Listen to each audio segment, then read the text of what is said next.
FCC USA, which stands for Fútbol Con Corazón, is a non-profit social enterprise that integrates soccer and social-emotional education to form a tool that empowers youth, as well as creates positive social impact in our South Florida communities.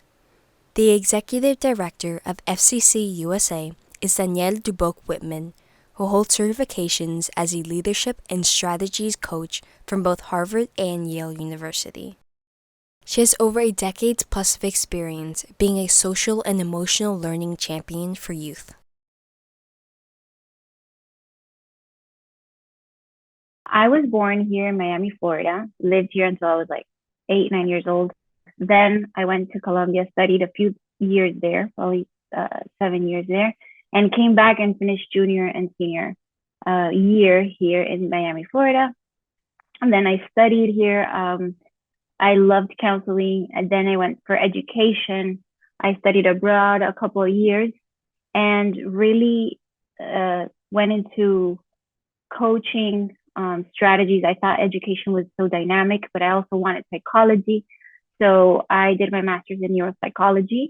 And I just think that it's like a marriage between education and psychology is amazing because you can get to have this theory, but you also have the dynamic, the practice, the engagement through education.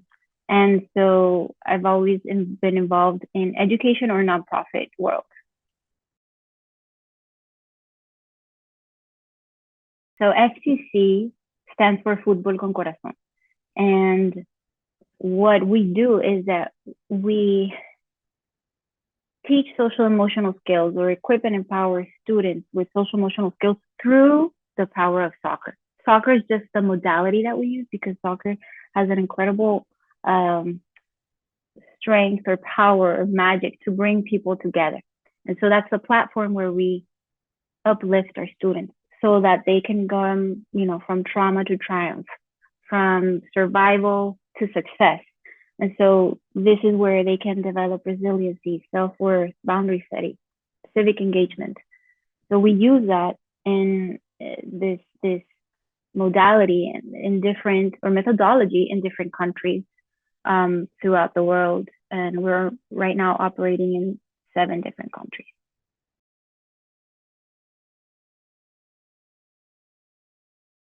So FCC was founded 15 years ago. An amazing visionary, Samuel Asut, our founder, he really wanted to break cycles of intergenerational poverty. He knew that soccer was such an intricate part of the communities and that it would bring teenagers, children, parents. So he started merging like a methodology of soccer and social emotional skills, leadership skills, etc. So he went to a town that was extremely violent. He proposed a methodology. They started it, and literally it started growing in such a grassroots movement where every town started having an FCC, and it became like a national movement. And interestingly enough, 80% of the coaches that we have in Colombia are actually the same kids that started when they were 8, 9, 10 years old. Some of them without any shoes, they would start the program. And now they get to be community leaders / soccer coaches, and they get to mentor other kids on how FCC interrupted their life, or how now they got to break cycles of intergenerational trauma or poverty, and now they get to influence. So that's what we want to bring here. Eventually, the kids that start with us can eventually become part of the movement, and they can mentor others as well.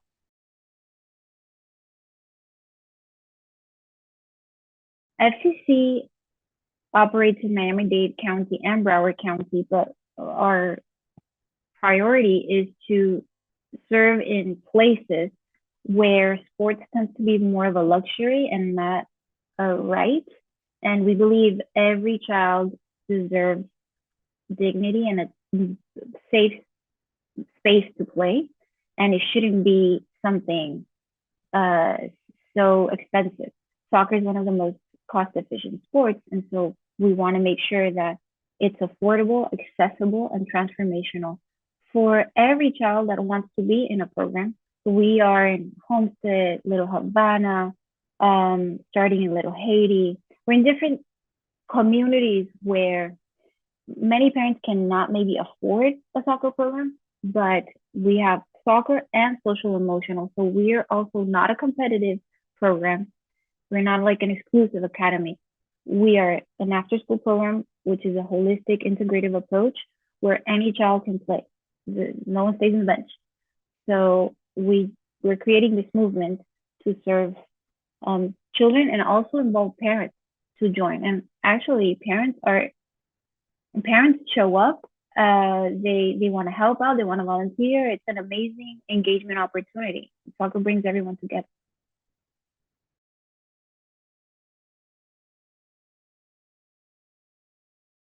Aside from learning the soccer skills and social emotional skills and getting to know friends and forming bonds, I would say the most important thing they take away is emotional regulation skills, meaning they understand or pretty much embody how to navigate their emotions. Because in soccer, you need to manage passion, frustration, trusting someone, being upset. You get all these emotions all the time. And so the point, emotions are not wrong. Anger is not wrong, but you get to navigate it in a way where anger is no longer destructive. Anger is, you just redirect it as like passion, right? Like score that goal. Or like being passionate about uplifting your friends. So, for example, our premise of FCC in our methodology is there's 4 values: respect, honesty, tolerance, and solidarity. And when we're playing, every game should embody those values.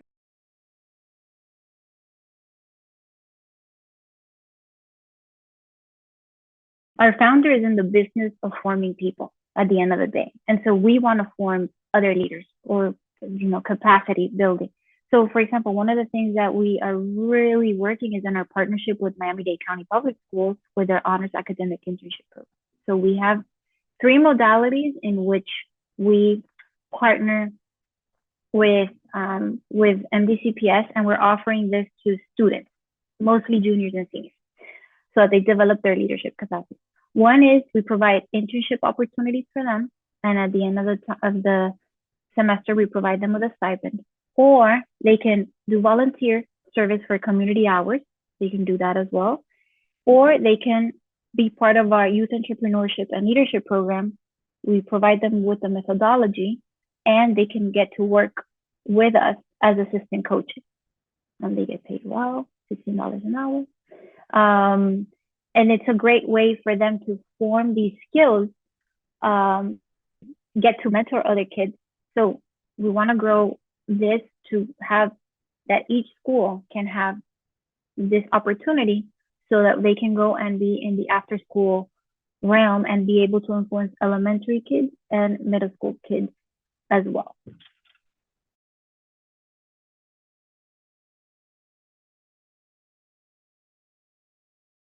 We cannot do what we do without any support or partnership. That's pretty much like the infrastructure is so important, right, to form that. And one of the things that we do is that we really work with territories and populations, and we go in with a purpose. If not, we don't go in to do a project in a site. So, for example, what we do is, for example, South Dade was a priority from the beginning. So what we do is that we partner with the nonprofits that are local there, and we partner with the elected officials on a municipal level, state, federal. That way, they are all aware. We just invite them to be part of and witness the children, the need that there is to promote these safe spaces, these after school programs that are engaging, highly educational, and parents can actually get involved.